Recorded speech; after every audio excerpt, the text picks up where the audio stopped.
Assalamualaikum warahmatullahi wabarakatuh. Bismillahirrahmanirrahim. Alhamdulillah niki ngaji untuk bahagia. Jadi saking pentingnya untuk bahagia itu sampai Allah itu kadang ngendikan hal yang nggak penting, tapi menjadi penting karena untuk bahagia. Jadi kalau Allah tanya Nabi Musa ketika ketemu dipanggil itu, wama tilka biyaminika ya Musa, yang kamu bawa itu apa? Padahal ketika dipanggil itu kagetnya bukan main. Misalnya pegawai UI dipanggil rektor tuh kagetnya bukan main. Bawaannya rektor tuh mesti nyalahkan. Mesti pikirannya orang itu mesti ketua badan wakaf ya sama. Oh, mesti mau negur atau apalah. Nah, bawaan orang dipanggil atasan tuh grogi, maka Allah ngendikan yang rileks. Kamu bawa apa? Yang kamu pegang tangan kanan kamu itu apa? Masa Allah tanya sekedar gitu kan karuan. Wong kita manusia aja tahu yang dibawa Musa itu apa tong? Kok Allah malah tanya? Banyak analis, banyak mufassir, banyak ahli hakikat yang berpendapat Allah itu menghilangkan groginya Nabi Musa. Sehingga tanya yang ringan. Jadi saya mohon ini pimpinan di sini juga kalau tanya anak buah yang ringan-ringan. Wes sarapan. Oh. Jadi kalau sosokan disiplin itu bukan sunnatullah, saya jamin itu. Apalagi tanya saya, kenapa Gus terlambat? Mulai saya pulang gitu. Tuhan yang Tuhan saja sebaik itu kok rektor sama badan wakaf kok sekeras itu gitu. Jadi ini bukan gojlok supaya jadi orang yang dekat Allah gitu. Jadi ditanya, "Wa ma tilka biyaminika ya Musa?" Kamu bawa apa ke sini? Yang di tangan kanan kamu itu apa? Nah, bisa jawabnya ya lucu ya sederhana. Ini tongkat Gusti. Tak pakai menggembala kambing, tak pakai ini itu. Bisa masih bilang dan lain-lain. Kayak laporan keuangan dulu, kalau susah nerangkan itu dan lain. Terakhir ditutup waliya fiha ma'aribu ukhra dan masih ada lagi yang lain. Di depan Allah. Kamu lapor audit di badan wakaf. Diterima enggak laporan lain tadi? Ini teman saya lama ini. Saat di UI itu sudah lama, cuma inginnya dikenal Allah, tapi sekarang malah dikenal rektor. Aduh, repot agak. Saya dulu dari anak Profesor Zaini itu mulai 2000, tahun 2000. Dekat sekali dengan saya. Sering ke rumah saya, ke kontrakan saya, karena diskusi tafsir. Dan saya ikhlas sekali, tidak ingin dikenal rektor, badan wakaf siapapun. Karena keluarga saya itu, bapak saya itu wali. Jadi kalau wali itu kepinginnya dikenal Allah. Tahu-tahu diturunkan derajatnya, disuruh kenal rektor, kenal badan wakaf. Jadi ini ada pemakhlukan. Ya, ada pemakhlukan. Turun dulu baru naik. Iya.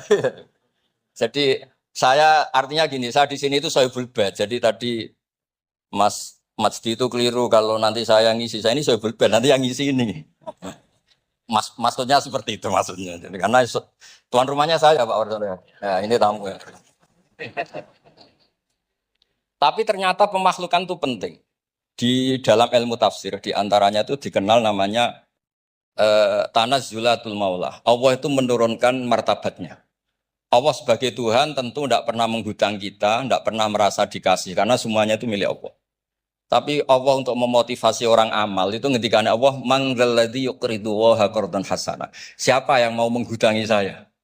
Allah itu tentu tidak butuh hutang kita, karena kan semua milik kita itu milik Allah. Tapi supaya orang termotivasi amal, merasa superior, merasa heroik, saya mau menghutangi Allah, saya mau menolong Allah. Padahal Allah huwan nasir, Allah ni'mal maula wa ni'man nasir. Tapi Allah mengistilahkan dirinya intan suruwaha. Jika kalian menolong Allah. Wahal yahtaju ilan nasri, tentu tidak, Allah tidak butuh pertolongan kita. Tapi itu tanazzul. Allah yang Tuhan saja menurunkan derajatnya untuk komunikasi dengan manusia. Artinya kalau saya makomnya sudah fana, kenal Allah, saya juga ikhlas turun derajat kenal rektor gitu. Jadi itu insya Allah tidak masalah. Gitu. Ben sampean pernah dengar ilmu hakikat memang gitu. Jadi saya ini memang sudah sering cerita ke Pak Fajar, Pak Sadeli, Pak Junaid. Saya ini sudah daftar ingin jadi resi lah. Saya sudah nggak pernah keluar-keluar. Saya di rumah ngaji. Tapi ngaji kalau ngaji terus. Saya belum pernah nggak ngaji. Satu hari minimal ngaji 4 kali. Ngaji fikih yang saya sering itu fikih karena Mbah Bahasa emang ahli usul fikih. Dulu pertama Profesor Zaini melibatkan saya ini cerita ke Mas Majdi itu gara-gara beliau itu profesornya itu sastra, adab. Di Al-Azhar itu adab. Iya, Zaini. Orang tua dari rektor. Nah, karena jurusannya adab, beliau memang pakarnya kalau menghaluskan bahasa. Tapi masalahnya di Quran kan banyak fikih juga dan beliau cari ahli fikih. Singkat cerita, entah gimana ceritanya Allah yang mempertemukan ketemu saya. Nah, kenapa kita butuh fikih tidak sekedar kesusastraan atau ilmu adat? Karena ada tafsir atau fikih dalam Quran yang mau tidak mau harus difikihkan. Misalnya begini. Wa antasma'u bainal ukhtain. Kamu tidak boleh menikahi sekaligus mbak dan adiknya atau adiknya dan mbaknya.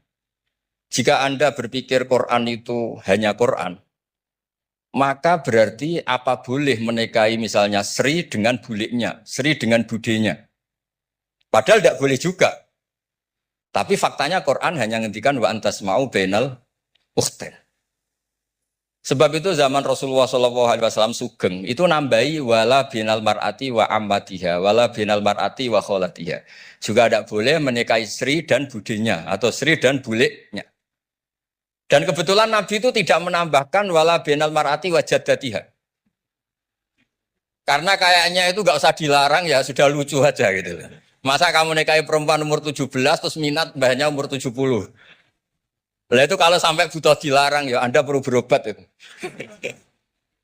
Tapi kalau bulik kan kadang masih menarik. Orang-orang kayak gini itu misalnya nikah umur 17, buliknya cantik umur 30, minat enggak? Jadi artinya butuh dilarang untuk tidak minat itu butuh dilarang. Tapi kalau mbah Kok ditakok? nah ngono kok ditakok. Ini pakarnya. Ini tetangga saya orang Bojonegoro. Dulu penderanya Profesor Jenny juga. Artinya andai kan tidak ada usul fikih ini mimba bi'itlaqil ba'di wa iradatil qaul. Meskipun usul fikih itu yang menginduk ilmu balaghah, ilmu ini itu. Jadi Allah menyebut benal ukhtain artinya diganti benal mahromain. Jadi ukhtain itu ibaratun atau itlaqul ba'di yaitu ukhtain mewakili kata mahromain. Dua perempuan yang punya hubungan mahram tidak boleh dinikah bersamaan untuk orang-orang yang poligami. Ini penting supaya semua tafsir juga gitu. Lafat-lafat yang ada mahdhufnya. Itu kita jaga. Baik itu secara keilmuan maupun secara fikih. Keilmuan misalnya begini. Orang yang dilaknati Allah, mala'anahu wa ghadiba alaihi. Di antaranya diteruskan wa ja'ala minhumul qiradata wal khanazira wa abadatahu. Lalu misalnya secara penelitian tidak pernah ada makhluk manusia yang dulu jadi kera. Tapi melihat ayat itu seakan-akan itu pernah ada periode atau kejadian di mana manusia itu dirubah jadi kera. Wa ja'ala minhumul qiradata. Mau tidak mau kita butuh perangkat ilmu lain yang namanya balaghah. Itu orang Jawa, itu kalau dilangkai kakinya itu hanya bilang kayak kera. Orang nggak sopan tuh katanya kayak kera. Tapi kalau dilangkai kepalanya langsung oh dasar ketek itu, dasar kera itu. Artinya dalam ilmu tasbih, kalau kemiripannya itu biasa, itu masih disebut ka, seperti. Tapi kalau mirip banget, perilakunya itu kafnya dibuang. Sehingga orang yang tuli banget terhadap kebenaran, Allah bilang sumum bukmun umyun. Orang kafir itu sumun, tuli misalnya. Bukmun ada bisu. Padahal faktanya mereka bisa mendengar, bisa ngomong, bisa bicara. Tapi saking tidak pernahnya mau mendengar kebenaran, di redakseknya sumun. Bukan kasumi tapi sumun. Begitu juga di bab madh memuji. Kalau orang agak ganteng, mungkin saya kalau muji Mas Masdi hanya kalkomar. Muji Pak Rektor paling ya kalkomar. Tapi kalau muji Nabi langsung komarun. Anta samsun, anta bedrun. Karena gantengnya kelewat. Sehingga kaf tasbih sepertinya itu dibuang. Nah, andai kan tidak ada fakta manusia itu pernah dirubah jadi kera di era itu. Andai kan itu nggak ada, kita sendiri juga nggak tahu. Kita masih bisa menganalisis dengan teori balaghah tadi. Wa ja'ala minhumul qiradata kal qiradah. Mereka atau mislal qirodah, mereka dijadikan Allah laksana kera. Tidak berakhlak, tidak beretika, tidak bermoral. Ini pentingnya ilmu balaghah. Sehingga kita tidak perlu mengharuskan orang berkeyakinan dulu itu pernah ada orang manusia dirubah jadi apa? Kera. Nah misalnya ada yang berkeyakinan atau berpendapat memang itu pernah nyata. Itu ngendikannya Rasulullah kemudian itu dihilangkan. Hanya hidup 3 hari kemudian hilang sehingga nggak punya turunan. Jadi pilihan-pilihan dalam tafsir itu satu tentu riwayat, dua itu analisis balaghah. Nah, analisis fikih itu tidak kalah penting karena konstruksi Quran itu ada fikih yang sudah mapan. Seorang lagi ada fikih yang sudah mapan. Ketika Nabi Lut itu menyesali kaumnya itu lesbi dan gay, kelainan seksual. Itu Nabi Lut ngendikan haula ibanati hunna adharulakum. Kalau kamu ingin menyalurkan kebutuhan biologis Anda, ini ada anak-anak putri kami, hunna adharulakum. Itu lebih suci bagi kalian. Tentu fikih itu sudah mapan, maknanya dinikahi dulu dengan proses nikah yang sah. Nah, barokahnya fikih yang mapan ini Allah tidak cerita tafasilul umur, tidak cerita detail-detail. Sehingga salah sekali kalau kita sering bilang kita hanya kembali ke Quran. Itu tidak bisa, karena Quran juga tidak berdiri sendiri dengan makna yang sebenarnya. Karena turun itu ada asbabun nuzul. Ini yang terakhir supaya ngasih pekerjaan kan jauh-jauh dari NTB. Ya kan bisa dimanfaatkan secara baik dan benar. Saya bulbet. Nah, enggak, ini bukan hujan, tapi memang betul harus begitu memang. Mau tidak mau. Sumpah misalnya, orang itu kalau ditagih hutang atau ditegur itu masih, ya besok saya bayar. Ditagih lagi kayak gak percaya, wawahi besok saya bayar. Jadi kata wawahi itu mesti menunjukkan emosi, tersinggung, sumpah. Sehingga suatu saat ada seorang khotib ini ngendikan, fawarobbis sama iwal ardi innahu lahakum mislama annakum tantikun. Demi Tuhannya langit dan bumi. Itu si Bedui, ada orang Arabi, orang desa. Langsung menyelasi Pak Khotib tadi. Pak Khotib, mangdalladzi akhdhafal jalil hatta aljahu ilal yamin. Siapa yang bikin murka Allah sehingga Allah terpaksa sumpah. Semenjak itu jadi ilmu, kalau Allah memulai redaksi dengan sumpah, dengan qasam, pasti Allah tersinggung. Jika lafat-lafat yang dimulai wan naziatil gharqa atau dimulai wasamsi wa duhaha, mesti terusannya itu Allah agak marah. Karena di mana-mana orang sumpah itu menjelaskan sama yang agak tidak percaya. Itu dzauqul arabi, itu adzauqus salim. Nah, begitu seterusnya. Kemudian masalah wasfiyah ismiyah. Saya dulu sering debat sama Profesor Zaini. Kan misalnya kiai-kiai di Jawa, umumnya kalau maknani min alakin itu segumpal darah. Lalu orang-orang yang nekuni embriologi itu tidak pernah ada segumpal darah. Kalau segumpal darah malah jadi kluron. Macam-macam. Katanya Quran itu mesti benar, ini ada segumpal darah. Kata saya segumpal darah itu bahasa Indonesia, Quran itu bahasa Arab. Tidak akan ada itu di Quran, kata saya. Tapi ada yang bilang segumpal darah, ya tetap aja itu enggak Quran. Yang Qurannya min alakin, segumpal darah itu bahasa Indonesia. Quran tidak ada yang bahasa Indonesia, kata saya. Nah, tapi itu bisa dianalisis pakai balaghah atau pakai teori madatul kalimah. Min alakin itu dari kata aliko ya'liku alakon, sesuatu yang menempel. Jadi kalau di proses embriologi, misalnya ada apa yang menempel dalam ilmu itu, yaitu yang jadi rahim, jadi anak. Atau pakai ilmu balaghah, min alakin tetap maknanya segumpal darah, tapi maknanya itu tangkis atau tahkir. Manusia itu sombong. Padahal materinya sama yang sekarang jadi sama dengan materi yang sekarang jadi segumpal darah. Yaitu kita yang seperti ini materinya ya sperma, segumpal darah yang seperti itu juga materinya sperma. Kok kamu sombong? Materi kamu sama dengan materi min alakin. Itu persis dengan adatul Arab kalau sedang mencibir orang yang sombong. Itu kalau orang Arab bilang antal ladzi kharasta min makhrajil bauli marratan, kata orang Arab. Kamu adalah manusia yang keluar dari jalannya kencing 2 kali. Keluar dari penis lelaki ya lewat jalur kencing, keluar dari ibunya juga lewat jalur kencing. Supaya orang enggak sombong itu orang Arab bilang antal ladzi kharasta min makhrajil bauli marratan. Nah, min alakin itu dalam konteks itu karena begitu angkuhnya Abu Jahal, begitu angkuhnya kafir-kafir Quraisy, sampai diingatkan Allah ulang, kamu ini materinya min alakin, sejenis itu mbok yo jangan yatuh.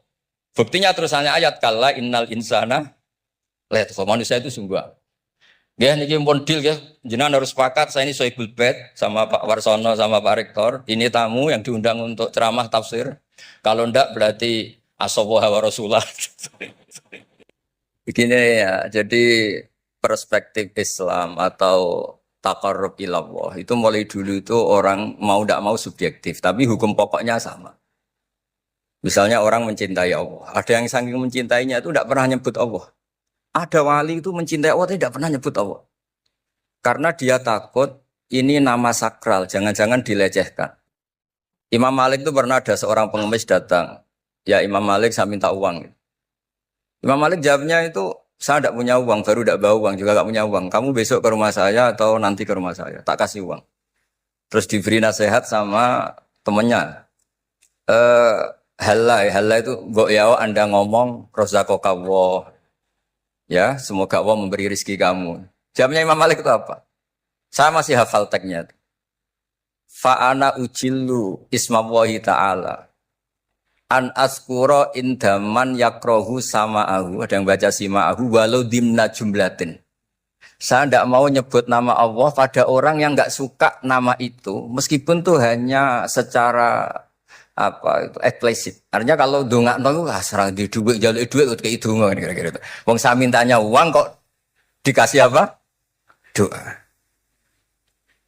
Jadi kadang-kadang orang cara mencintai Allah itu, lah ya bagi pengemis tadi rozaqaka Allah itu maknanya kan nggak mau memberi kan?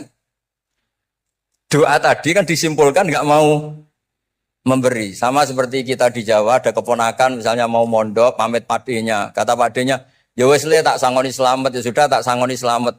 Selamat ndonga tok gak modal agak tunggale. Nah, berdoa saja tanpa modal. Nah, Sayyidina Umar radhiyallahu anhu itu diantaranya orang yang meriwayatkan hadis Inna wa ta'ala kallafani an asrifa an du'a. Allah memaksa saya, menugaskan saya supaya tidak semuanya itu dikonsultasikan kepada Allah Subhanahu wa taala. Sehingga banyak kiai kalau ada orang potongan rai mustajab, wajahnya itu tidak meyakinkan mustajab doanya. Iya saya ini miskin, utang saya banyak. Nggak akan diijazahi disuruh doa atau duha atau baca waqiah.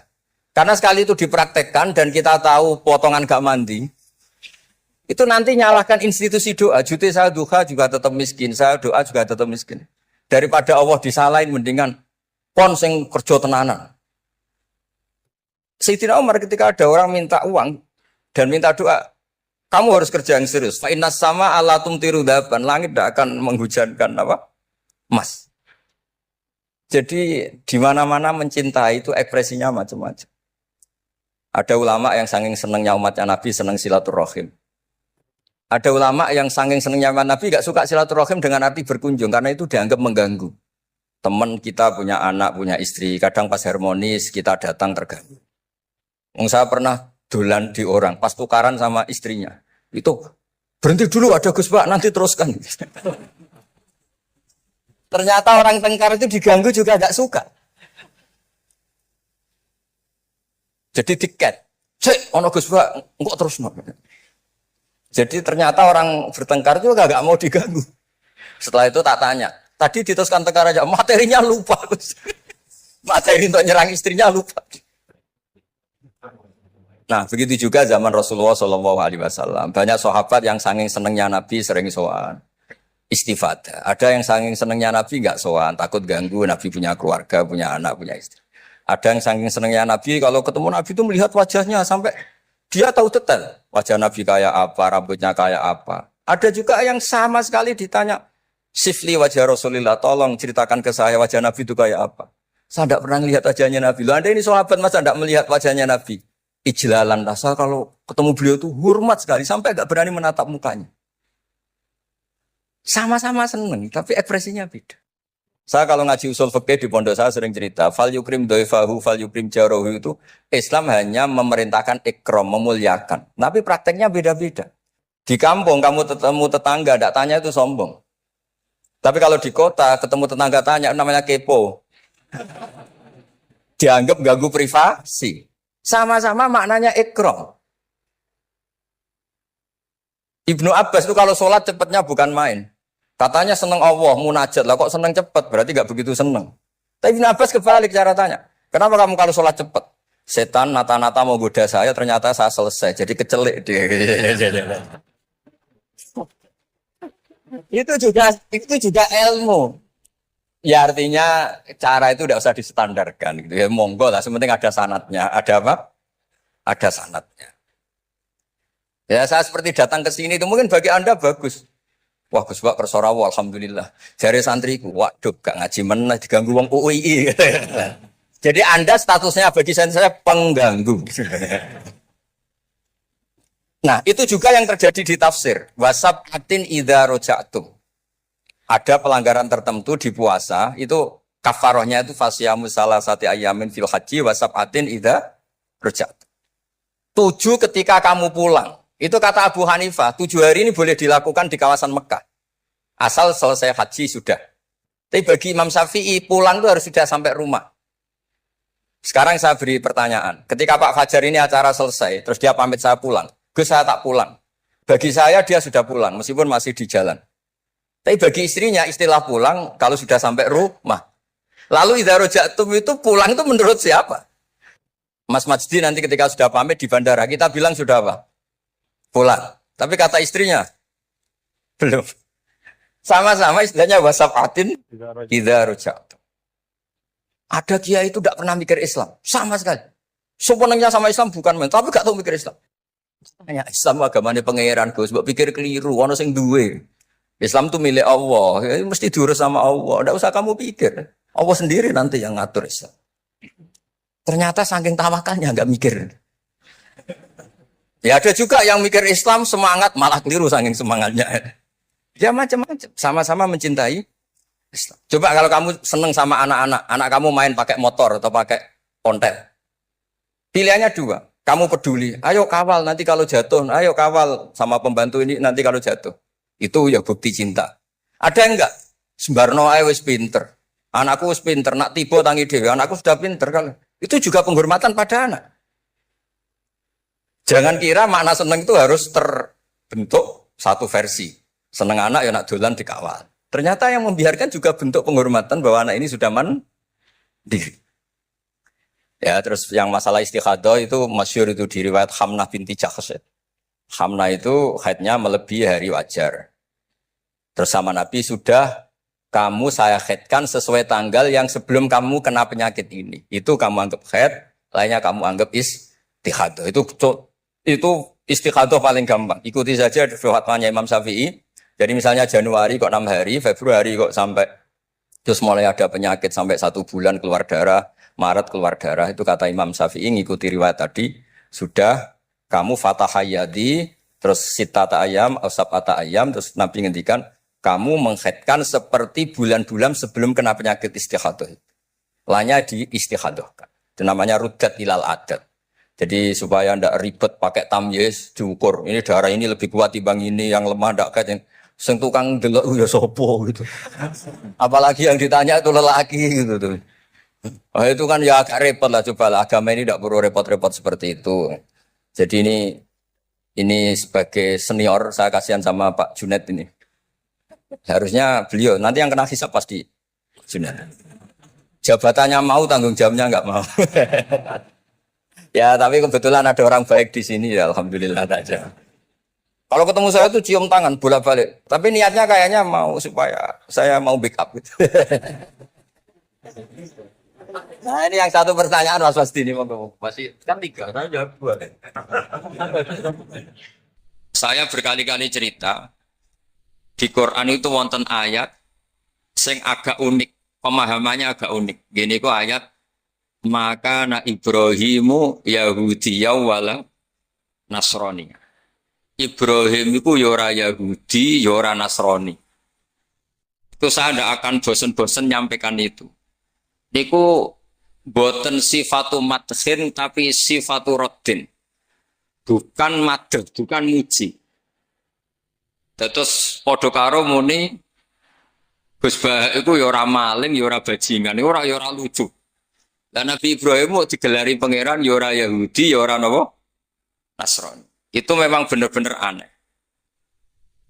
Kenapa itu terjadi? Karena ada zuriyah Nabi Ibrahim yang bernama Yahuda. Ini Yahuda bin Yakub bin Ishak bin Ibrahim. Kemudian Yahuda ini menjadi satu entitas, satu entitas atau satu komunitas atau bahkan satu agama yang akhirnya dikenal oleh Yahudiyah. Berhubung anak putune Yahudi, wong bayangno Ibrahim nggih napa? Yahudi.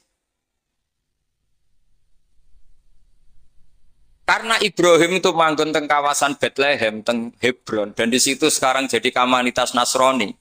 Orang juga menganggap Ibrahim itu apa? Nasrani.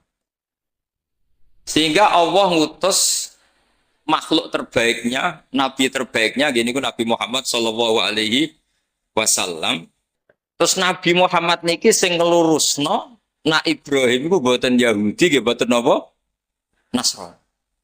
Dan Nabi Muhammad mati-matian berjuang membawa tauhid, dan tauhid itu di atas namakan millata abikum Ibrahim. Terus niki mengke dados perhatian sesarengan. Artinya gini, orang yang sudah meninggal niku sudah nggak bisa apa-apa. Berarti ini. Monggo Pak Marzuki.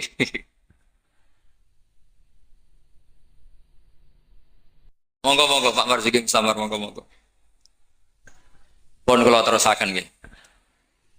Wonten ayat teng Quran niku nyifati Nabi Ibrahim namung kalian dawuh maka na Ibrahim Yahudiyya wala Nasron. Terus Ibrahim itu gak ada zuriyah. Namanya Yahuda. Niku Yahuda bin Yakub bin Ishak bin Ibrahim.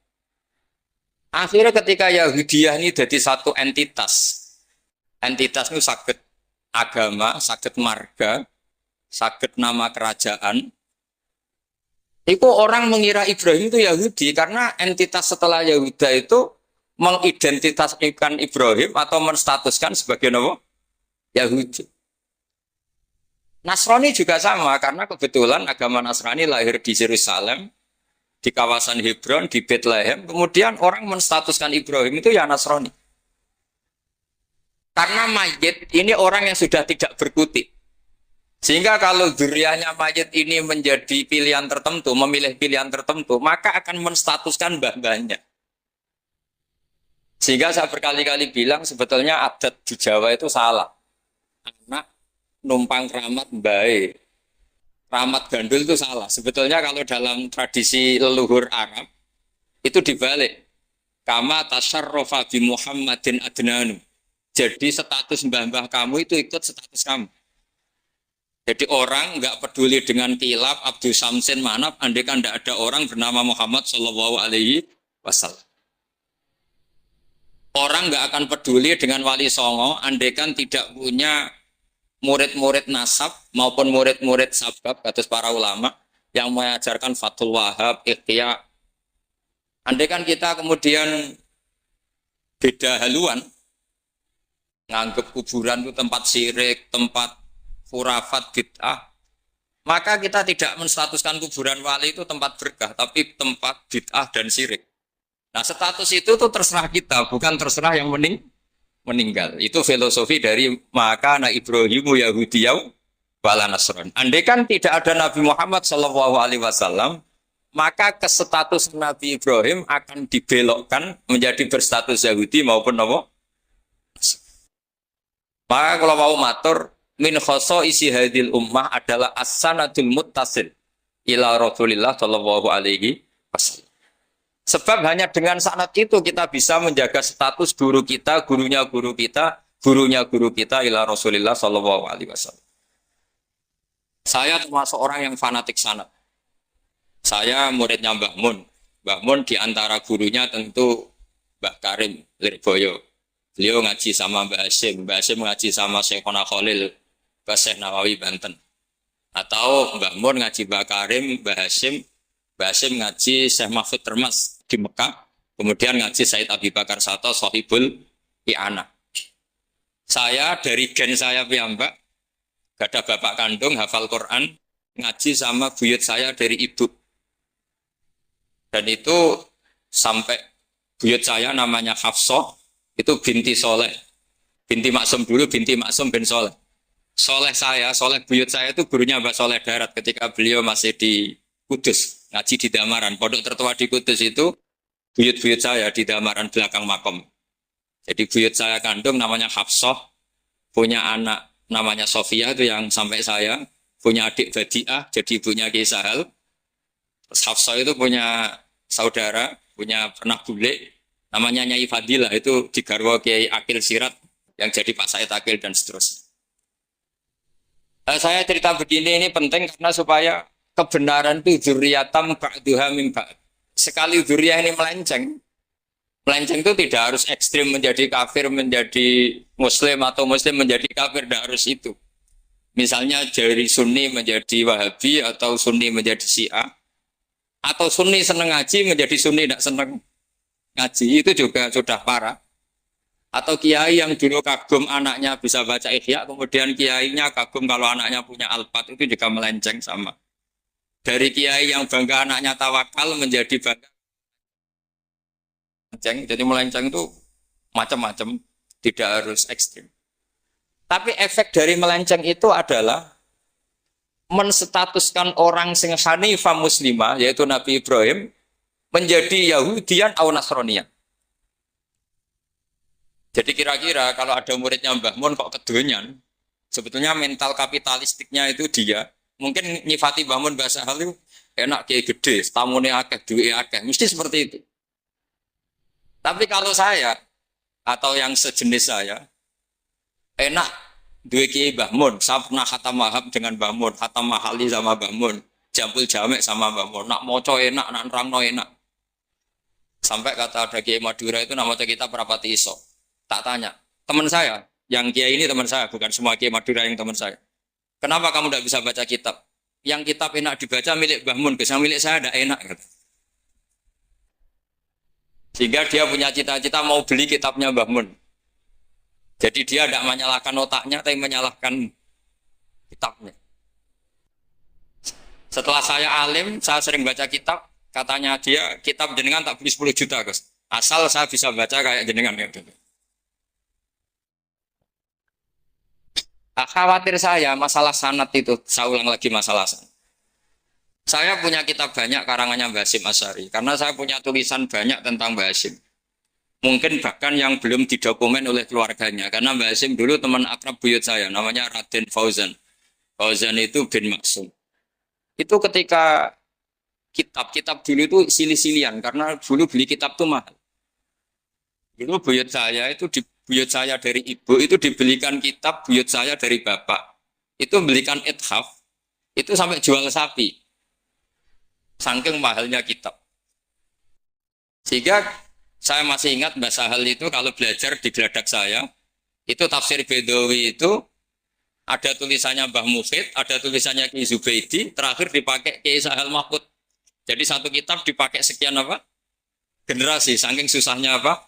Kitab. Terus dulu orang belajar itu ya serius. Korok tu alas dah. Jadi dulu itu murid baca di depan kiai, kemudian dibenarkan atau disalahkan. Sekarang enggak. Kiainya baca, muridnya ngantuk, omongan sendiri. Terus dengan bangganya merasa saya ini muridnya Mbah Mun, muridnya Gus Baha. Itu innalillahi wa inna ilaihi raji'un. Ini enggak benar seperti itu. Karena dia sebetulnya tidak mustaqil. Kecelakaannya lagi, metode pelatihan bahasa Inggris, bahasa asing itu pakai metodenya ulama dulu. Orang kalau kursus Inggris itu dilatih disuruh ngomong. Sampai aksennya Inggris, konversasinya gaya Inggris. Sehingga mereka pinter. Itu metode kita. Dulu nggak ada guru bacakan murid, itu nggak ada murid bacakan guru. Makanya kenangannya Imam Syafi'i, qara'tu ala Malik al-Muwatta. Saya membaca Muwatta di depan Imam Malik. Sehingga murid pinter apa goblok ini gurunya tahu. Nanti kalau bacanya benar terus disahkan jadi kiai. Sekarang enggak. Ngaji terus, be rokokan, be omong-omongan tetap jadi kiai. Padahal kiainya saja enggak tahu dia pinter, enggak aja enggak tahu. Nah ini termasuk sanad yang mungkotek. Makanya saya ini nyesal senyesal-nyesalnya. Di tradisi pesantren sekarang ngaji sorogan itu jarang. Saya alhamdulillah sampai sekarang masih ada beberapa santri yang ngaji sorogan mahali sama saya. Termasuk beberapa Gus Sarang masih sorogan sama saya. Karena Mbah Mun tuh gak mau ngasih sanad kecuali sorogan. Jadi dulu saya ngaji sama Mbah Mun, cucu kandungnya Mbah Mun mau sanad mahali gak langsung Mbah Mun, harus lewat saya. Karena Mbah Mun sudah tidak sorogan mahali karena sudah sepuh. Nah pentingnya sorogan itu orang mustakil. Murid ini mustakil, bacanya apa ini mustakil. Jangan sampai ngalami misalnya ada murid tanya, Gus, walam tarjiman itu maknanya apa? Saya yang kecelok orang alim saja nggak tahu maknanya lam tarjiman. Setelah tak lihat ternyata di bab khed walam tarodaman, dia baca langsung lam tarjiman. Ya bingung. Kok saya sampai apa? Madatul kalimah dari apa? Mustaknya apa? Soroknya. Akhirnya saya coba kitabnya tak lihat. Ternyata walam taro daman. Dia bacanya langsung lam tarjiman. Itu banyak sekali. Nah makanya saya mohon di dukun ini orang-orang yang alim atau ustadz alim itu harus tetap ada tradisi ngaji sorogan. Terutama bagi khiyaru ahli, orang-orang pilihan. Dulu sahabat ngaji Rasulullah Quran itu ya sahabat yang baca. Dulu saya ngaji Quran, setor Quran min awali hatta akhiri, ya saya yang baca. Beberapa kali saya baca kitab di depan Mbah Mun, di depan Gus-Gus, di depan kiai-kiai saya. Dia kiai dulu itu tahu ini sudah alim, ini belum, ini setengah alim, ini setengah waras, ini tidak waras, itu tahu. Karena kelihatan sekali, tingkat naifnya itu kelihatan sekali. Misalnya ada anak baca misalnya begini. An Abdillahi bin Amrin. Itu gurunya pasti tahu.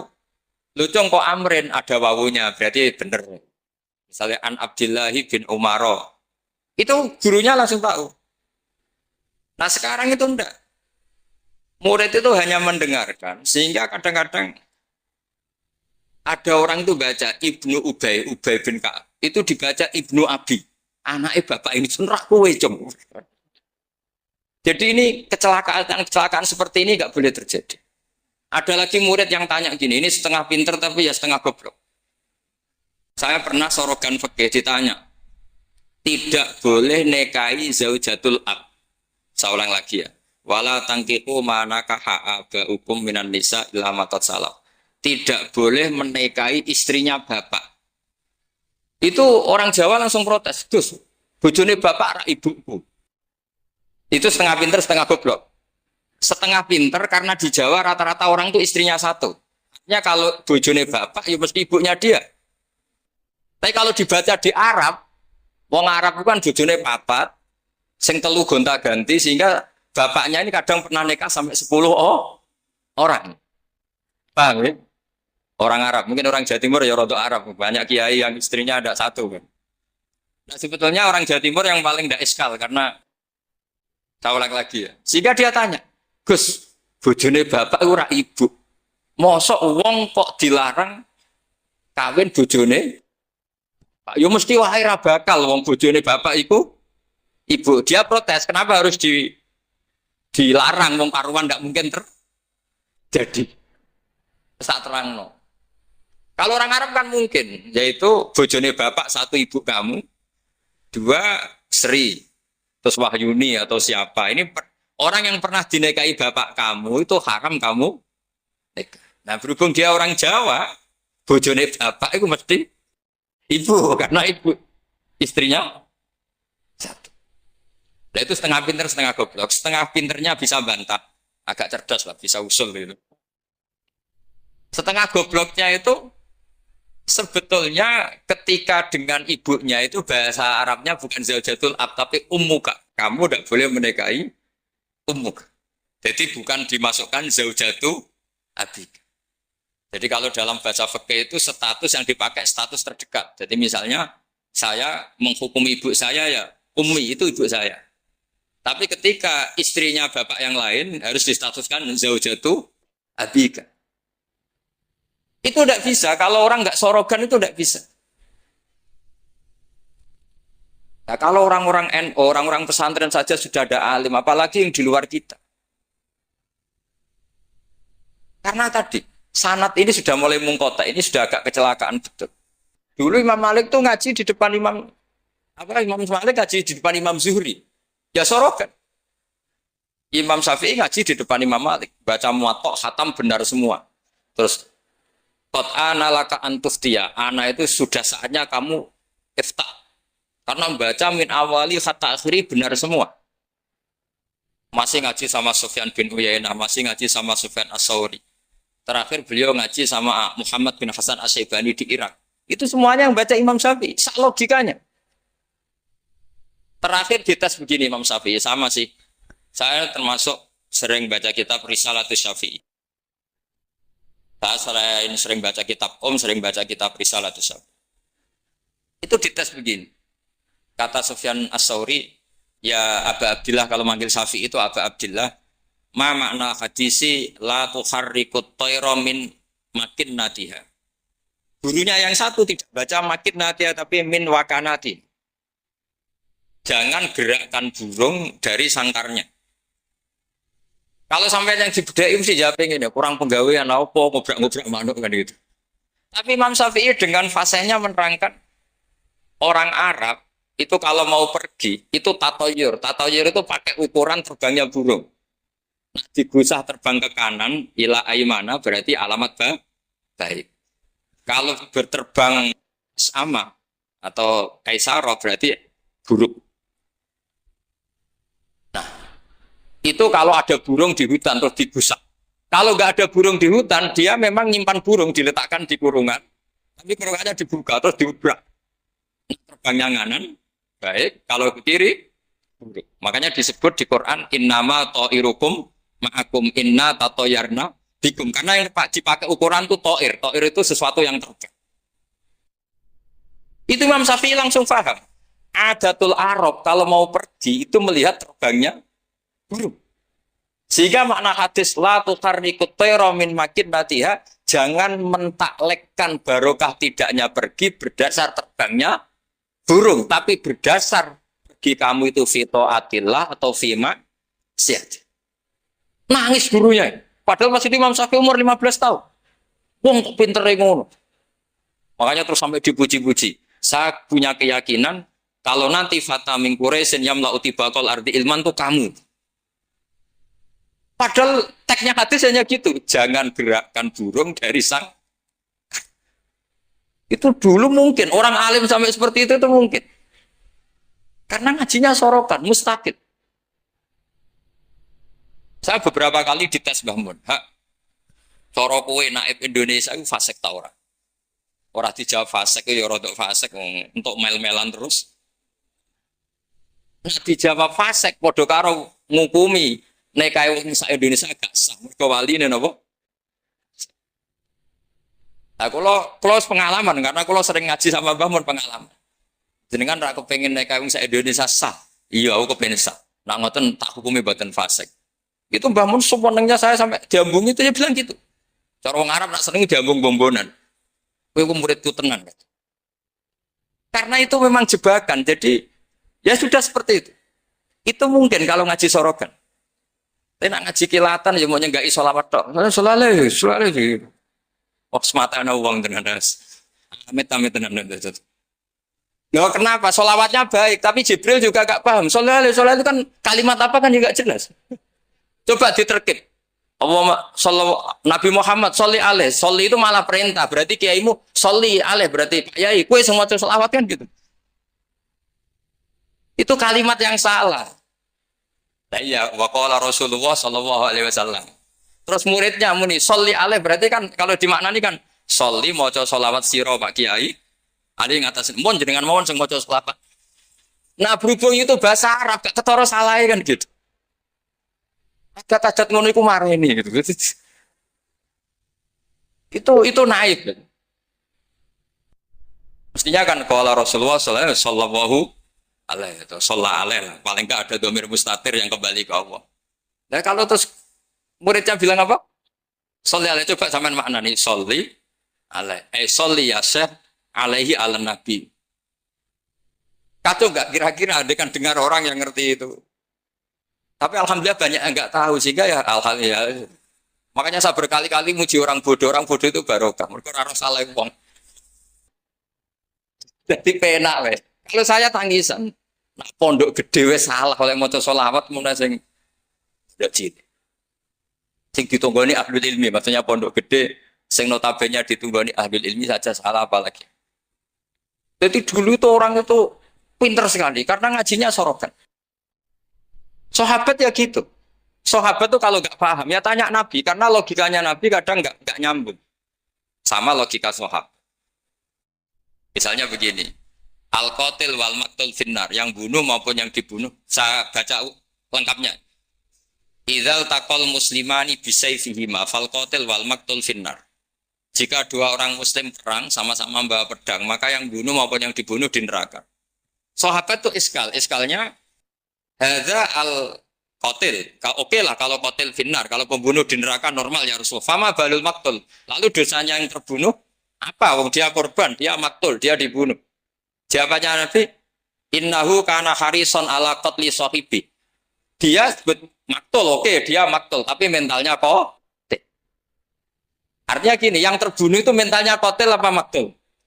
Kotil, karena dia saat tempur tentu inginnya membunuh. Artinya maktul itu status fakta, tapi status mentalnya kotil. Itu hebatnya Rasulullah. Ya ketika ada orang sama-sama bawa pedang duel, itu mentalnya semuanya kotil. Cuma yang satu nasibnya maktul. Nah, maktul ini status nasib apa status niat? Status nasib, niatnya dia tetap kotil sebagai pembunuh. Jadi segampang itu Rasulullah menjelaskan, karena tadi ada sorogan. Jika Nabi setiap ngaji sama sahabat, aro'aitakum hadhi, aro'aita kadha, aro'aitukum kadha. Nah, ini terakhir, qadiyah saya terakhir tak terangkan. Nah, sehingga Quran, ini kembali ke sesuatu yang saya tekuni. Sehingga Quran itu mengajak orang itu berdialek. Dan sering ada kata aruni, kul aro'aitum. Kenapa demikian? Karena nggak boleh orang itu menerima ilmu itu karena dicekoki guru. Dia harus bisa berpikir sendiri. Jika Allah kalau ngendikan, nggak apa-apa selain saya sebagai Tuhan nggak apa-apa kata Allah. Kamu bilang Yesus Tuhan nggak apa-apa, Fir'aun Tuhan nggak apa-apa. Tapi kata Allah, aruni madza khalaqu minal ardi. Tapi tolong tunjukkan ke saya prestasinya Fir'aun apa? Apa ketika saya bikin langit dia ikut menciptakan langit? Apa ketika saya bikin bumi dia ikut menciptakan bumi? Aruni madza khalaqu minal ardi am lahum syirkun fis. Sehingga orang terus mikir, kalau Fir'aun Tuhan, Yesus Tuhan, atau siapa saja yang selain Allah dianggap Tuhan, lahirnya di mana?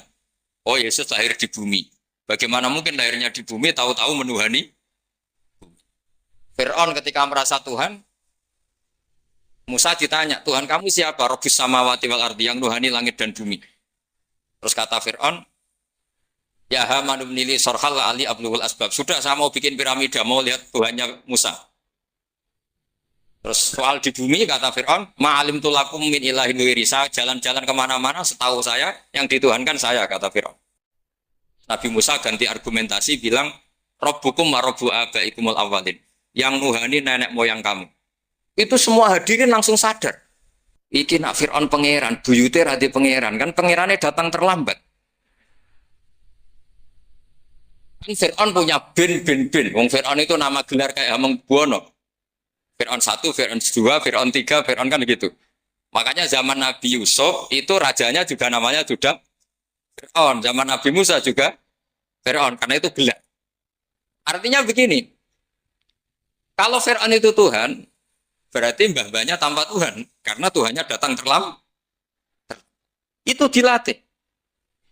Sehingga Quran itu sering ngendikan aruni, aro'aitum, itu diulang-ulang. Nah, ngaji sorogan itu pentingnya ya seperti itu. Santri akan tahu. Ini bacanya ya jibu, apa ya jubu. Kalau di hadis, al-Islam ya jubu maqoblah. Mereka maknanya yaktok.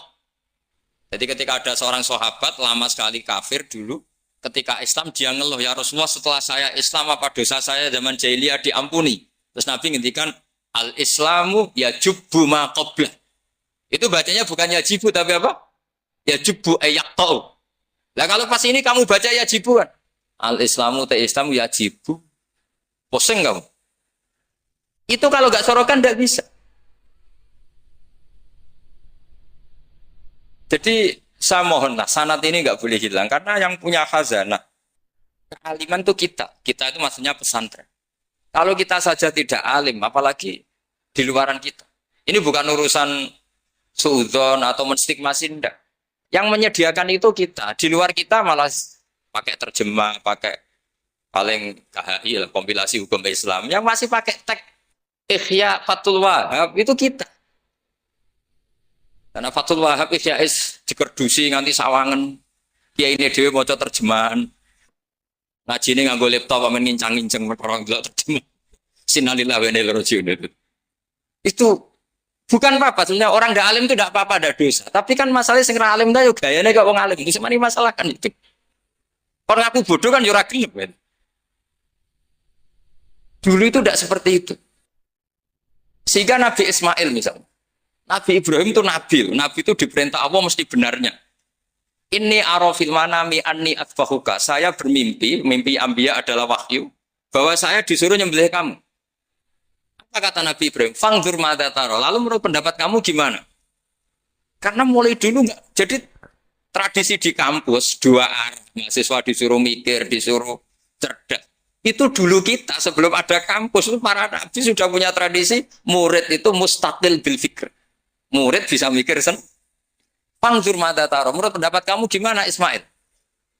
Supaya apa? Kalau Ismail betul-betul nanti disembelih, itu dia tidak hanya nurut Nabi Ibrahim, tapi memahami jika dapat ganjaran dua kali. Nurut bapak, ya nurut pangeran. Atau nurut pangeran, ya nurut bapak. Fangdur madza tara. Qala ya abatif almatu. Jadi tidak mentang-mentang. Ismail, aku dikongkon pangeran nyembelih kowe. Ayo nang sembelih. Oleh bantah, nurut. Tidak ada seperti itu. Itu lagi-lagi yang ada itu di ngaji sorok. Nah, kemudian saya sekarang cerita masalah sorogan. Saya beberapa kali punya kenangan Mbah Mun, karangan terakhir beliau Al-Ulama Al-Mujaddidun. Tiap ketemu mesti disuruh baca itu. Sampai saya pas haji sama beliau ya baca itu di Tujami Bari Rasulillah. Ketika saya di sarang tiap Syawal ya baca itu. Sampai kitab itu untuk murid-muridnya identik dengan saya karena saya sering. Bahkan di kitab saya paling banyak oret-oretan tulisan tangannya Mbah Mun karena beliau tahu kalau saya menekuni kitab itu, tinggal beliau senang sekali. Termasuk begini pertanyaan saya. Menurut Imam Syafi'i, zakat zuhro itu kan hanya yang muqtad. Kayak makanan pokok lah, kira-kira kayak padi kalau di Indonesia. Tapi Mbah Mun dulu itu sering guyon gini. Petani itu saake jare. Wis macul terus gegere kaya akik wajib zakat. Petani cengkeh kakao suge-suge ra wajib zakat. Mergo sing ditandur mboten apa? Muqtad atau tidak kut. Oke ngono iku terus piye? Kaya gak adil. Mbah Mun tuh hanya guyon-guyon gitu. Mulai guyon petani kaya gegere kaya akik kaya apa gitu. Terus suatu ketika tanya saya, "Cara kowe wajib gak?" Ya najenan muni wajib, kula muni wajib, tak boten nggih boten wong kula murid to. Terus jare Mbah Mun, ora iso kowe kudu melok nek muni wajib ya kowe dhewe aja ngelok-ngelokno aku. Dulu saya iskal saya itu niki kok gak tanggung jawab atas saya gitu. Dan di kitab itu ditutup dengan kalimat man wal qudwa li hadil ummah ay yuftiya bima wal aslah di hadil ummah. Jadi orang yang menjadi panutan umat harus berfatwa sesuai al-aslah li hadil ummah. Saya masih tanya lagi. Loh al-qudwah li hadil ummah itu jenengan? Iya ya aku, tapi kayak kudu mikir dhewe. Terus tak tanya lagi, mahwal aslah li hadil ummah itu wajib napa mboten? Kakao cengkeh ini sido wajib zakat apa mboten? Yo karek kue. Nah dulu saya iskal. Sampai malam mau haji itu saya masih ditimbalin, masih diskusi kitab itu. Ini kitab ini tak bawa kitab Al-Ulama Al-Mujaddidun. Ternyata kesimpulannya apa? Fatwa itu nggak boleh hanya gurunya faham, muridnya tidak. Akhirnya saya tanya gini, ya Syekhona, ketika seseorang itu syafi'i dan dia seorang mufassir, hal yataqayyadu bimadhabi imami amla. Misalnya gini, kan dalilnya Yusuf Qardawi yang kutip Ibnu Katsir kan, semua tanaman wajib zakat, termasuk kakao, cengkeh, apa saja, termasuk khodrowat, fawakih, atmar, simar, semuanya wajib zakat. Dalilnya adalah wa mimma akhrajna lakum minal ardh. Ma itu umum, apa saja. Nah pertanyaan saya ke Mbah Mun, apakah seorang mufassir itu terikat madhab imamnya sehingga ma yang umum menjadi hanya yang muqtad? Apa tetap bebas karena ma itu umum? Terus ya beliau mau gejol-gejolkan ya, tapi yang beliau sempat komentar al-fawakih wal khodrowat sekarang aksaru iktisodian secara ekonomi lebih prospek. Harusnya wajib. Nah, saya kenapa cerita panjang lebar ini supaya jangan sampai pondok-pondok yang belajar Fathul Wahab, belajar Ihya, belajar Fathul Mu'in, kemudian kita dianggap orang yang antisosial. Petani melon kaya, petani tebu kaya, sudah kaya tidak wajib zakat karena yang ditanam tidak kut. Petani pari wis melarat, utangan hanya karena yang ditanam apa? Kut. atau muqtad wajib zakat. Lalu kata dunia kan terus piye to kiai? Nah ini saya mohon sekali itu murid-murid bisa memahami kalau kita itu mendiktekan pikiran kita. Nah dulu Imam Syafi'i cara belajar seperti itu. Imam Syafi'i itu dulu senengnya sama orang miskin tak ngamek karena sifatnya Nabi wa yuhibbul fuqara wal masakin terus wa yajlisu ma'ahum wa yarudu martuhum itu. Wa yuhibbul fuqara wa yajlisu ma'ahum wa yarudu martuhum terus. Dia ketika di Mekah miskin, di Madinah mulai gundah. Imam Malik itu gaya orangnya. Jadi kalau duduk di kursi tinggi, babutnya itu empuk. Beliau mulai iskal, ini kiai kok kaya raya. Tapi itu dipendam sama Imam Malik. Terus ketika Imam Malik mengesahkan Imam Syafi'i jadi mufti, Imam Syafi'i tanyanya begini. Setelah jenengan orang yang alimnya kayak jenengan itu siapa? Dari Imam Malik. Sakjane Abu Hanifah, tapi wongnya mati. Orangnya sudah meninggal. Mungkin beliau juga bilang mati karena selevel. Mungkin kalau kita harus bilang kapundut. Biasanya memang mata, bukan tufi ya. Lalu siapa yang alimnya kayak Abu Hanifah? Muridnya masih hidup, namanya Muhammad bin Hasan. Saya bisa ke sana, boleh dari Imam Malik. Imam Malik itu kaya. Uangnya banyak, tapi beliau rumahnya ngontrak. Jadi kiai mulai dulu lebih seneng uang cash daripada apa? Sawah Tegal karena nggak bisa sedekah. Akhirnya Imam Malik gandeng Imam Syafi'i dijak ke Baki. Dulu Baki itu pasar kafilah, rental-onta itu. Kemana kafilah yang mau ke Irak? Oh saya ya Imam Malik, dibayari sama Imam Malik ini antar sampai ke Baghdad, sampai ke Kufah. Sampai ke Baghdad. Dulu namanya Baghdad itu ya Baghdad, Kufah, Basrah. Belum ada nama Irak. Terus Imam Syafi'i disangoni uang tuh banyak. Nah saya hitung tuh sekitar hampir 40 juta. Karena 1 dinar kan sama dengan 4,25 gram. Ada yang mengatakan 4,20 gram. Nah saya hitung tuh sekitar 40 juta. Imam Syafi'i mulai iskal. Kiai-kiai melarat sing tak belo ora tau nyangoni, kiai sugih nyangoni terus. Mulai rubah pikirannya. Ternyata kiai sugih yo manfaat gitu loh. Dulu dia pengagum kiai melarat karena zuhud, bebas hisab, jadi hisab apa nih orang dipopokan gitu terus. Bareng ngaji di Irak, di Baghdad itu, di Kufah, karena dulu itu satu kawasan. Ini perlu saya sampaikan, jadi dulu Kufah itu bukan nama kayak sekarang, Baghdad, Irak. Jadi saya beri contoh sedikit ya perubahan bahasa. Dulu yang namanya Israel itu kalimatun madhin. Karena Israel maknanya hamba Allah. Sehingga ada ayat wa anni faddaltukum alal alamin Bani Israel. Sekarang enggak. Israel sekarang itu nama nation, sebuah negara. Di situ ada Zionis, ada turunan Eropa, turunan Amerika yang jahatnya minta ampun sama Palestina. Sehingga Israel yang ini bukan wa anni faddaltukum alal alamin. Jadi itu perubahan bahasa. Dulu yang namanya makruh itu faqal haram. Itu yang disebut Allah walakinna wa habbaba ilaikumul iman wa zayyanahu fi qulubikum wa karraha ilaikumul kufra wal fusuqa wal isyan. Jadi kalau dulu Imam Syafi'i ngendikan akrahu kadza, maknanya uharrimu kadza asyaddat tahrim. Karena akrahu maknanya itu faqal haram. Tapi sekarang di definisi fikih makruh itu dunal haram, kayak rokok itu namanya. Jadi kalau bahasa dulu kamu maknani sekarang, kafir itu makruh. Kalau bahasa dulu. Tapi hukumnya kafir, makruh. Hukumnya syirik, makruh. Karena maknanya makruh itu dibenci. Tapi tahu-tahu ada istilah modern, makruh itu dunal haram. Sesuatu di bawah haram namanya apa? Itu kamu nggak boleh terjebak bahasa itu. Dulu namanya Kufah itu satu entitas. Sehingga Ibnu Abbas pernah nasihati Said Husain, Al-Kufah la tafi. Wong Kufah itu atau jujur. Karbala juga gitu, dulu satu entitas. Makanya Said Husain intikan ini daerah mana? Karbala, ini Karobun Babalaun. Nah sekarang terjadi satu nama. Dulu Mesir itu gubernuran dipimpin Sayyidina Umar dari Medina. Mesir itu provinsi, Syria juga apa? Provinsi, semuanya provinsi. Sekarang jadi negara. Saya teruskan. Ketika ngaji di Muhammad bin Hasan Asy-Syaibani, itu pas beliau di ruang tamu, itu ngitung lantaan emas. Jadi emas itu lantaan banyak. Dari satu peti dipindah ke peti lain. Terus sekarang mungkin kiai ngitung dolar. Dolarnya banyak. Jadi kesunatan kiai kalau ngitung uang itu saya di ruang tamu. Kalau ada santrinya. Ben santri ini ra kepikiran nyalami template. Gara-gara kayak ini duwe akeh bebem melarat tuh udah tak kepikiran santri ini nyangoni kan. Itu Muhammad bin Hasan Asyibani kalau ngitung uang itu di ruang tamu. Banyak lagi, emas lantaan. Imam Syafi'i tambah iskal. Ini kiai malah Imam Malik wis anggap kedunya niki malah.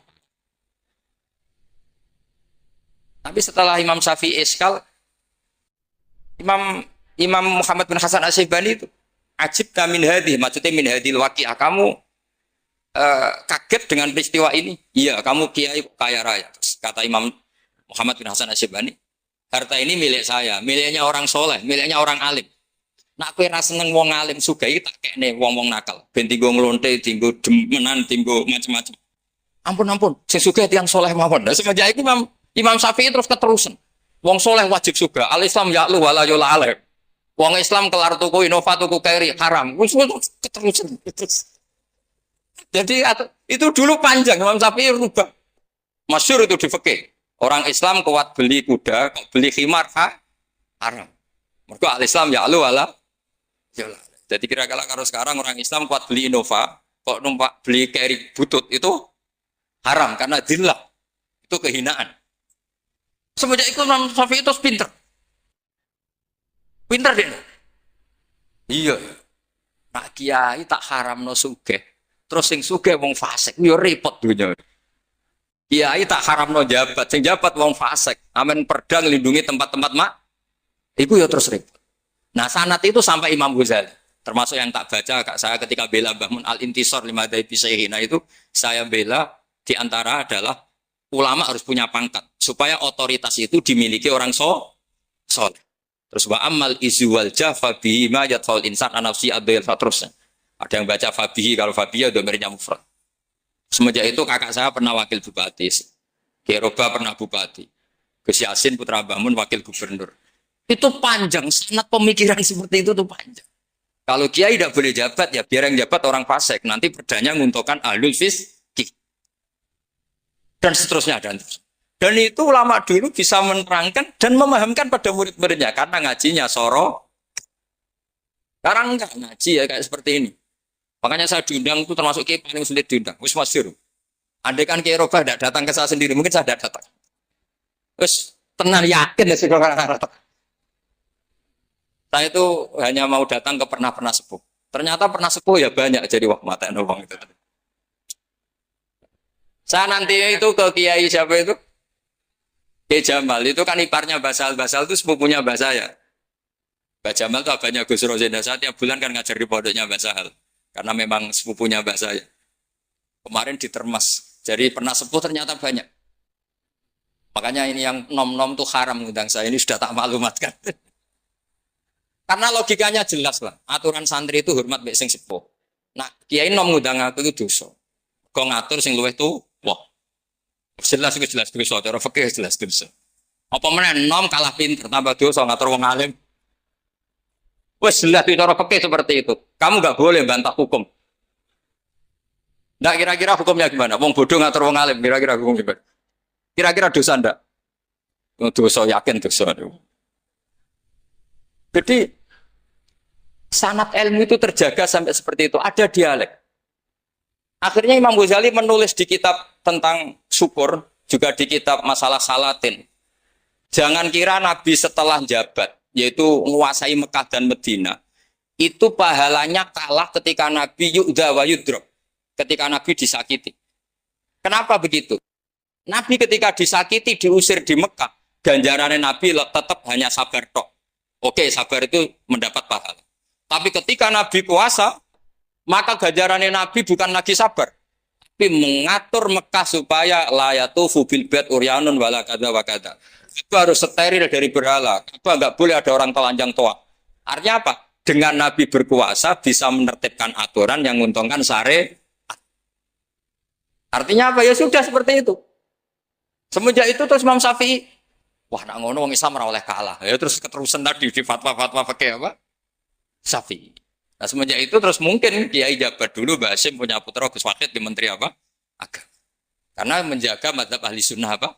Wal jamaah. Kalau menterinya tidak ahli sunnah kita juga repot. Pak misalnya ada pelaturan menteri, ziarah kubur itu bid'ah, dalilnya ini. Terus disosialisasikan ke semua khotib. Pusing zaman kan? Tapi kalau yang jadi menteri kelompok kita sendiri kan ya sudah dianjurkan biar ingat mati. Tapi kalau yang maklar ziarah ya dianjurkan supaya dapat selisih ya macam-macam lah.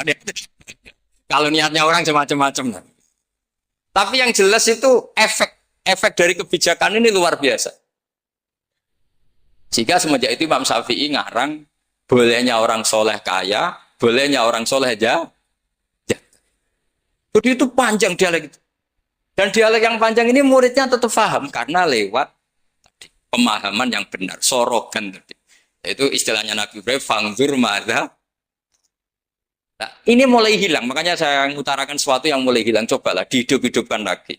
Untuk anak-anak kiai cobalah tetap sorogan. Saya alhamdulillah dulu menangi sorogan.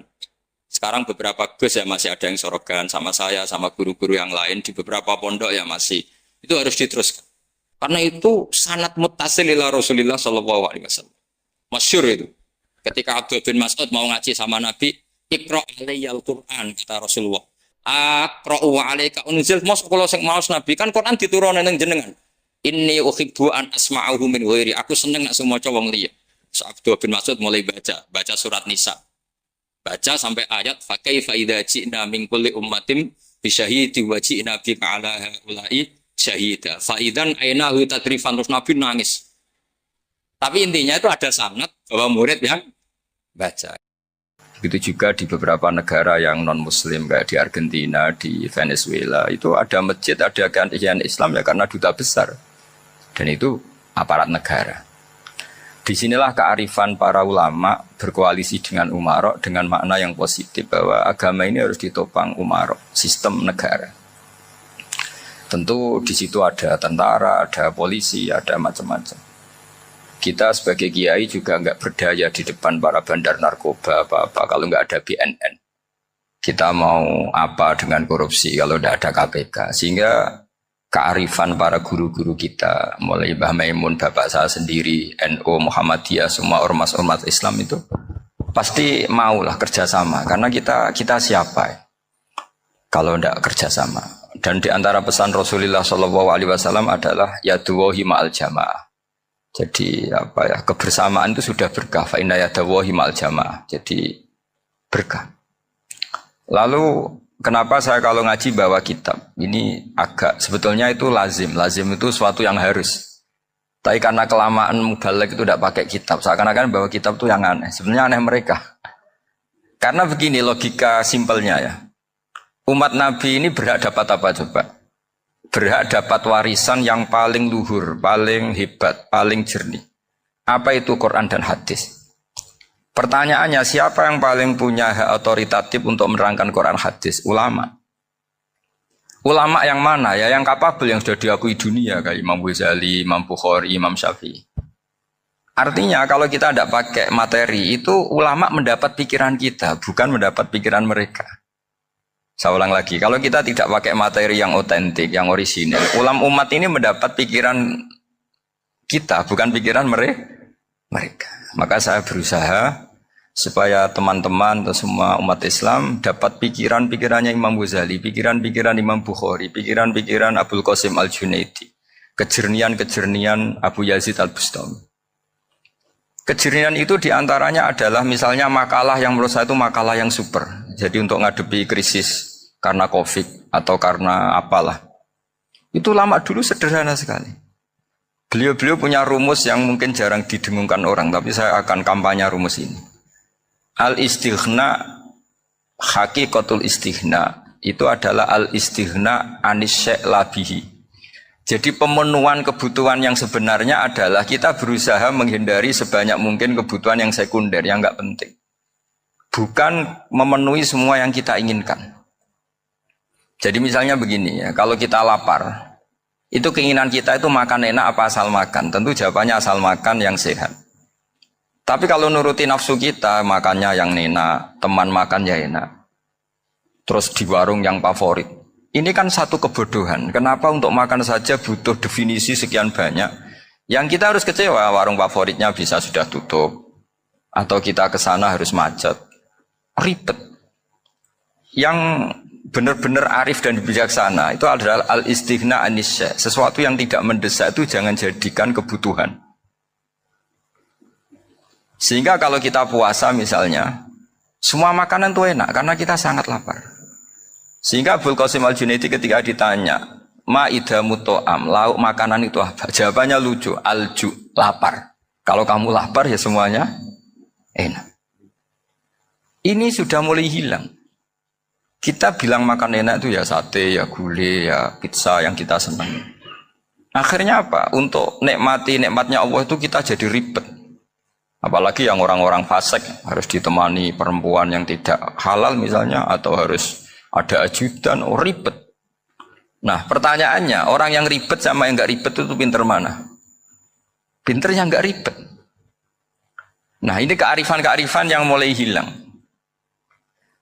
Lalu siapa yang bisa mewarisi itu? Ya ulama.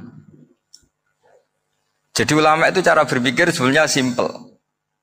Makanya mereka sering kalau tahajud itu, di antara makalah Sayyidina Ali paling terkenal dan yang menjadikan beliau punya derajat yang luar biasa itu adalah kafani izzan antakuna li robban wa kafani fakhron an akuna laka abdan. Ya Allah, saya ini sudah begitu mulia, begitu terhormat dan sangat-sangat terhormat karena yang menjadi Tuhan itu Engkau. Jadi rumus pertama itu karena menjadi Tuhan itu Engkau. Hanya Tuhan yang abadi, Tuhan yang pertama, hanya Tuhan yang al-awwal. Coba ya Allah, kalau saya ini punya Tuhan Fir'aun, punya Tuhan mati jadi tontonan lagi, itu kerennya di mana coba? Andai kan kita punya Tuhan Fir'aun, atau punya Tuhan yang asal usulnya manusia, apapun hebatnya manusia itu, kita punya Tuhan manusia itu. Tuhan yang lapar, yang kalau nggak makan mungkin pingsan, mungkin bisa kena COVID, nanti Tuhannya diisolasi, kayak apa? Makanya ketika Tuhan Allah menyindir ketuhanan selain Allah itu, Allah hanya menyindir dengan kalimat sederhana, karena yakulanit to'am, yang kamu tuhankan itu masih makan. Hanya kalau nggak makan ya lemes. Jadi lama-lama ada orang gini, alhamdulillah tadi Tuhan mampir ke saya, kelihatannya lapar, setelah tak kasih makan sehat lagi. Susah nggak punya Tuhan yang seperti itu. Beda dengan Tuhan kita. Tuhan yang nggak butuh makan, nggak butuh minum, al-qayyum, zat yang berdiri sendiri tanpa butuh yang lain. Al-awwal, sebelum ada langit bumi sudah ada Tuhan kita yaitu Allah. Bandingkan dengan Tuhan-Tuhan yang dipertuhan yang lain, yang adanya setelah bumi, misalnya Fir'aun dan sebagainya. Sehingga Sayyidina Ali pertama jadi kebanggaan apa? Kafani izzan antakuna li robban. Saya ini keren betul, karena punya Tuhan yaitu Engkau. Tuhan yang lahul asma'ul husna, Tuhan yang semuanya punya kebaikan, punya keabadian, punya keagungan. Terus wa kafani fakhron an akuna laka abdan, dan saya bangga sekali karena saya menjadi hambamu. Kalau saya jadi hambanya Pak Rektor ribet kan? Sudah tak hormati ternyata nanti tidak rektor. Ya kan ribet kan? Terus pokoknya ribet. Jadi budaknya manusia itu ribet. Makanya ada seorang wali datang ke temannya yang jadi presiden atau jadi raja. Datang ke situ karena tidak punya uang, mau minta uang karena temannya raja. Setelah sampai sana ternyata temannya ini karena orang soleh pas berdoa, ya Allah saya minta ini, minta ini, minta ini. Terus si wali tadi pulang. Tanya, kenapa kamu pulang? Ternyata dia sama, masih minta-minta kayak saya. Jadi sederhana dia. Sama-sama minta kamu, minta zat yang kamu mintain katanya. Jadi dulu itu orang itu sebegitu dekat dengan Allah. Sehingga si raja ini terus ketemu wali tadi tanya, kenapa kamu menyepelekan saya padahal sekarang saya raja? Terus ditanya sama wali tadi, karena temannya, kalau kamu di padang pasir tidak bisa minum dan harus minum 1 gelas, dengan ongkos kamu harus mengasihkan semua kerajaan kamu demi minuman itu. Pilih mana, minuman apa tetap jadi raja? Ya saya milih bisa minum. Saya tidak raja tetap hidup, tapi kalau nggak minum mati. Bagaimana Anda bangga dengan satu kerajaan sing la yusawi kak samain, yang tidak sama dengan segelas air. Jadi artinya terus mereka melihat jadi raja itu ya biasa, jadi presiden biasa, jadi rektor biasa. Karena mereka biasa berlogika, hakikatul izzah itu ya taqarrub ila Allah, yang benar-benar terhormat itu ya dekat dengan Allah. Begitu seterusnya mereka bikin paradok-paradok yang aneh, tapi itu menjadi pelajaran. Bapak saya Ki Nur Salim itu senang baca anekdot Nasiruddin Koja. Itu kalau bikin orang-orang aneh, itu dia datang ke satu pesta, pakai baju lusuh, pakai sarung lusuh atau celana lusuh, sama Sohibul Bed yang punya acara dibiarin. Setelah dibiarin dia pulang pakai jas, pakai dasi, pokoknya keren. Dihormatin, pakai alpat, pokoknya dihormatin. Silakan. Pas dia disuruh minum, minumannya itu disokkan saja ke sakunya. Jas, kamu harus minum yang banyak, karena kamu yang dihormati, bukan saya. Terus makanannya semuanya diletakkan di saku, ada yang apa? Ayo kamu makan yang banyak. Alpatnya juga gitu, dikasih sate apa? Ayo kamu makan yang banyak. Mereka tidak melihat saya, melihat kamu. Akhirnya orang satu pesta itu istighfar semua, berarti kita ini salah. Terus dia pidato, kenapa kamu uang gitu? Tadi saya datang, orangnya sama. Gara-gara beda pakaian, penghormatannya beda. Berarti yang berhak dapat makanan ini jasa ya, bukan saya. Betapa naifnya kita sebagai orang. Ternyata kita masih hormat sesuatu yang seperti itu, yang atribut lah. Jadi orang-orang sufi itu orang yang bisa menertawakan dunia. Akhirnya ya, pertama dia dianggap orang gila, masa jas dikasih makan, dikasih minum. Tapi secara fikih dia benar, haram dia makan. Karena pas dia datang dibiarin, setelah pakai jas dikasih makan. Berarti hakikat yang dapat rezeki siapa? Jasnya apa orangnya? Jasnya apa orangnya? Jasnya. Jadi itu orang-orang sufi, kearifan orang-orang dulu itu bisa ngelola hal-hal yang keseharian menjadi luar biasa. Ada seorang wali melihat istrinya makan satu piring, anaknya makan satu piring. Ditanya, kalian kenyang? Wah, kenyang sekali. Melihat anaknya minum kopi satu cingkir, senang. Kalian senang sekali. Wah, kalau senang dengan hal-hal yang murah bisa, ngapain harus senang dengan hal-hal yang mewah? Bodoh sekali saya. Sehingga terus mereka bisa qanaah. Qanaah itu ya hidup itu simpel, sederhana. Jadi tentu saya tidak akan ngomong yang muluk-muluk. Selain itu tidak bidang saya juga apa ya. Kita ini butuh obat di kondisi COVID seperti ini. Butuh kesederhanaan, butuh apa ya. Istighna tadi, kita harus istighna billah an ghairillah. Jadi sudah cukup bahwa Allah ini segalanya. Sehingga tadi saya dengarin himnenya Unisula, yang paling saya kagum adalah dimulai dengan kalimat-kalimat thayyibah.